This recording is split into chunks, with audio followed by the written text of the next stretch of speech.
Dear students, good morning all of you. Today we will discuss about volumetric analysis, which is a quantitative analysis. Quantitative analysis. How much quantity of a particular substance is present in a solution. So we are going to do the volumetric analysis. And in 12th standard, this volumetric analysis carries 8 marks out of 30 marks. And here we have to do 2 experiments. One is potassium permanganate versus standard ferrous ammonium sulfate, and the second one is potassium permanganate versus standard oxalic acid. Now before we go into the actual experiment, let us learn about the apparatus used for volumetric analysis. In volumetric analysis is this one. This is called a pipette. This pipette is a 20 ml pipette. So this is called the bulb of the pipette. On the bulb of the pipette, it is written 20 ml. So the capacity of the pipette is 20 ml. Now you can see here, there is a mark over here, and up to this mark, from the tip of the pipette to this mark, the volume is 20 ml. So this is a pipette. This pipette is made out of Borosil glass. Another important apparatus is this one. It is a burette. Here this burette is calibrated from 0 to 50. This means that using this burette we can measure 50 ml of the solution. So that is burette.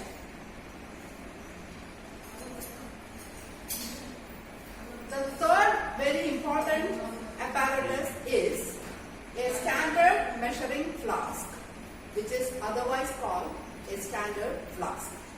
And this is, as you read here, this is a 250 ml standard flask. And here also, on the neck of the standard flask, we are having a mark. So up to this mark, it measures 250 ml of any solution. This is a conical flask. This is a 250 ml conical flask, and this is used for carrying out titration. Then we use this funnel and a glass rod to prepare standard solution. Standard flask is used to make standard solution. Conical flask is used to carry out the titration. Pipette is used to measure 20 ml of the standard solution, and we will pipette out the standard solution to this conical flask and carry out the titration.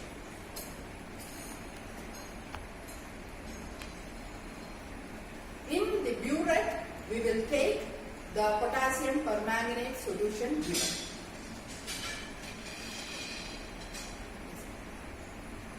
Before carrying out the experiment, we have to wash the apparatus thoroughly. I'll tell you how to wash the apparatus. Now, how to wash a pipette? We will take water .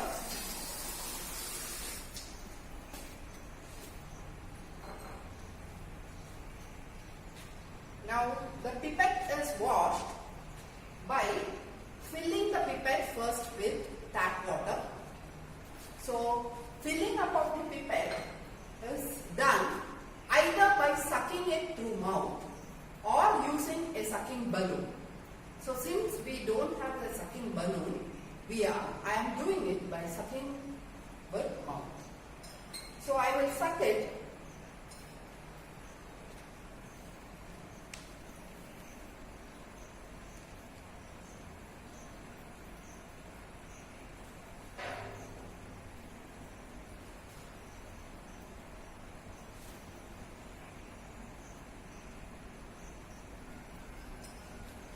while sucking, you have to take care that whatever the liquid may be, it should not reach your mouth.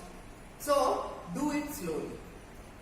Now, since this is water, there is no problem. Otherwise, in case of chemicals, it will be always harmful to have the chemical in mouth. So, after filling, so you can fill it above the line here. So, I have filled it up to this. Then, by rolling movements, I am washing it. Then I throw out the solution through the nozzle.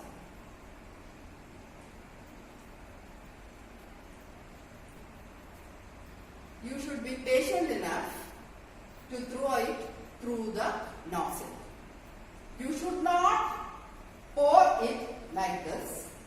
You should be patient enough to throw it through the nozzle.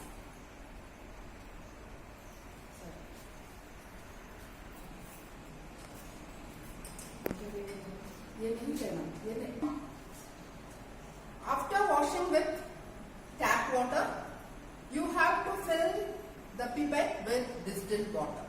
That means you are rinsing the pipette with distilled water. So, that also you have to throw out through the nozzle.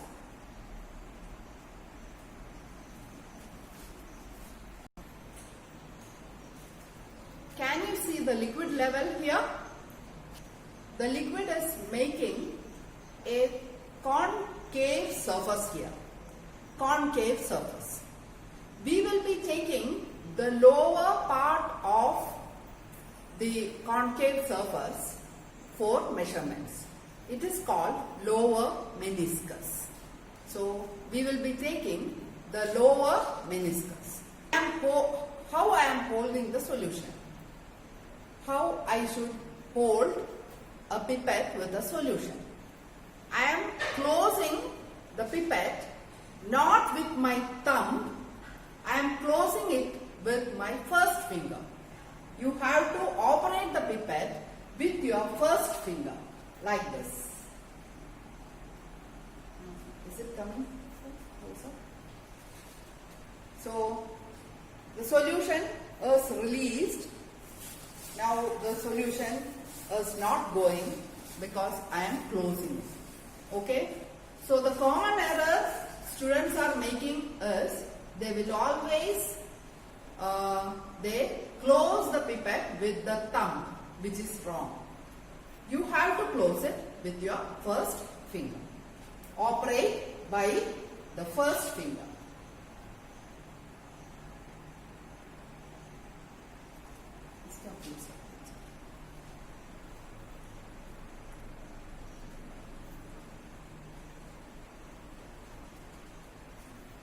Never hold the pipette here on the bulb. Never hold the pipette on the bulb because the surface area on the bulb is more and the temperature of your hand will affect the volume of the pipette. So don't hold the pipette like this on the bulb. Always hold it in the tail.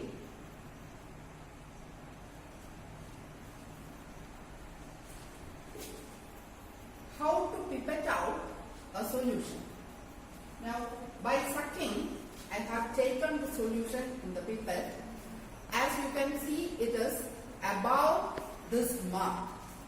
So now, since I want 20 ml of the solution, this lower meniscus of the solution to touch the mark. So, I will slowly, I am releasing it. Sir closeup करना चाहिए जैसे ये liquid जाता है So you can see that the liquid is slowly moving down because I have released the pressure. Slowly I have released the pressure. Now you can see that the lower meniscus touches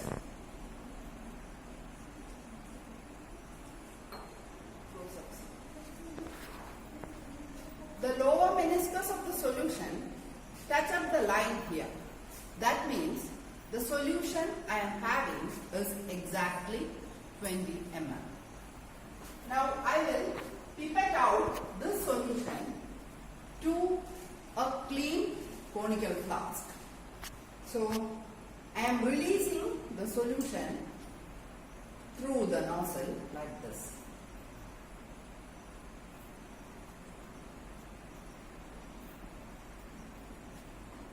It will take some time because nozzle is very small. But you have to patiently wait till the whole solution is going to the conical flask through the nozzle.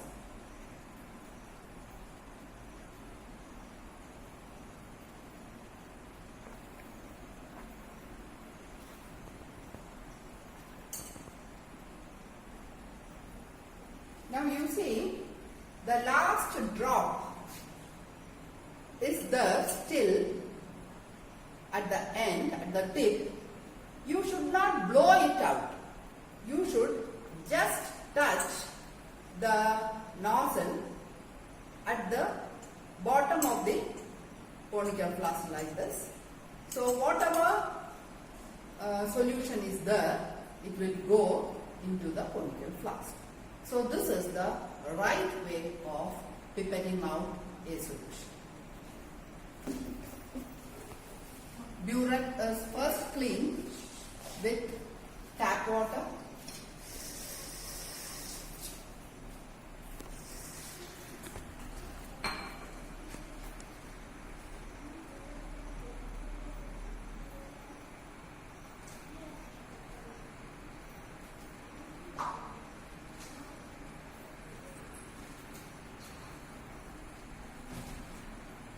Release the solution, tap water, through the nozzle of the burette. This is called the nozzle of the burette. This is the pinch cock of the burette, which is used to open and close the burette. You see again. Now I am doing it with distilled water. So before pouring water, you have to close. Now it is open. You have to close it. Close it. Add distilled water.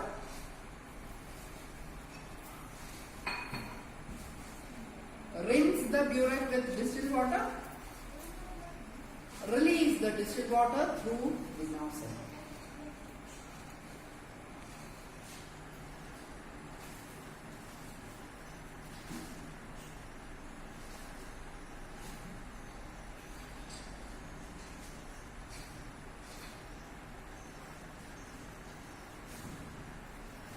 Any burette or pipette should be rinsed with the solution first. So this is our potassium permanganate solution. This potassium permanganate solution, first, since we are filling the burette with the potassium permanganate solution, the burette has to be rinsed with potassium permanganate solution. So first of all, I am closing the nozzle of the burette with the pinch cock. Then I'll add a small amount of KMnO4 in this. I will rinse the entire burette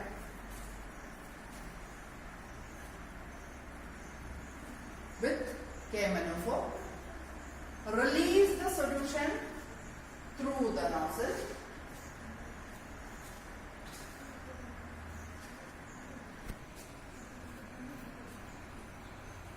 Close the nozzle. KMnO4.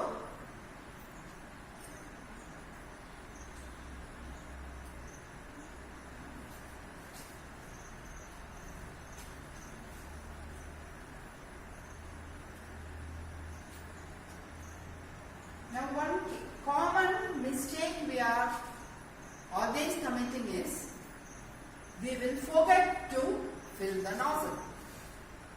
Now how to fill the nozzle? Just release it. Release the solution. So now the nozzle is filled. Now you have to see the reading. Now it is above 0, which can't be measured. So I am making it, adjusting it to 0. You can see that KMnO4 is a colored solution. So for colored solutions, you will take the upper meniscus. So this upper meniscus now touches 0. So my initial burette reading is 0.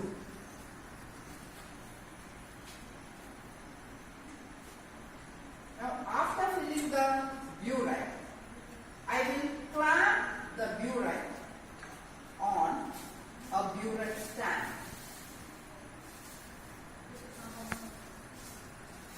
Now see how the burette is clamped. Burette is clamped in such a manner that we will operate the burette comfortably with our left hand. The burette is operated with the left hand. Now see how we have to hold the burette. We will be holding the burette like this, not like this. It is like this. So now I have the solution here, and I will take this solution. I will hold it with the right hand, and I will handle the burette with the left hand. So this is the right position. Now, in order to see the correct reading, correct color change during any volumetric analysis, there will be a color change. So in order to read the color change properly, we are carrying out the experiment titration on a white base. We will use a white type for this. Now it is done like this, swirling movement with right hand, burette with left hand. So I am adding it, the solution, slowly. In KMnO4 titrations, no indicator is used. KMnO4 functions as a self-indicator. The basic role of KMnO4 here is an oxidizing agent. It functions as an oxidizing agent. It oxidizes the ferrous ammonium sulfate, ferrous ions present in the ferrous ammonium sulfate, or oxalate ions present in oxalic acid. At the same time, after the completion of the redox process, it will impart a pale pink color to the reaction mixture that will give you the end point.